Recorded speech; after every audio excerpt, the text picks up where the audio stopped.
जाई खेड़े बाबे की।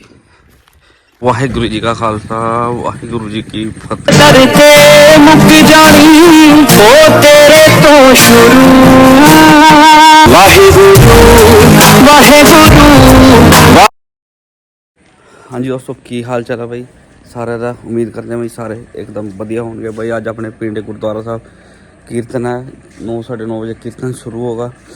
तो उस तो बाद भाई लंगर जी सेवा है तो संगत आँदी आप लंगर तैयार करवाइए लंगर की सेवा करिए। आज जड़े नवे जुड़े हैं सारे भाई सत श्री अकाल ते राम राम भाई सारे। तो जो भी नवे आए चैनल में भाई सबसक्राइब कर लो एवं सपोर्ट करते रहो भाई जेडे कर भी रहे हैं।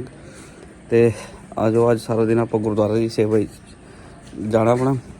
तो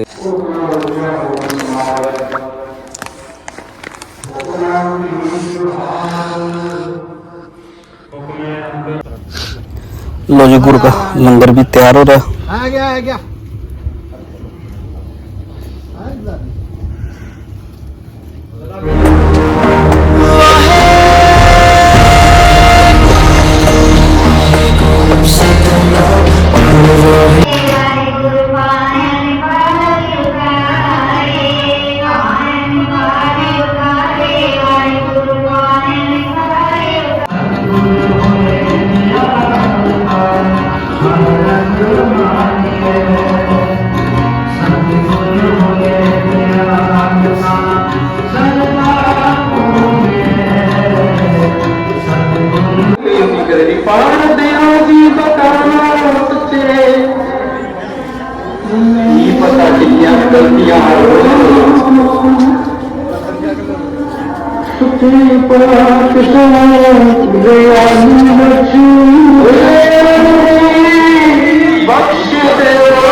चाड़ा तेरे सिखा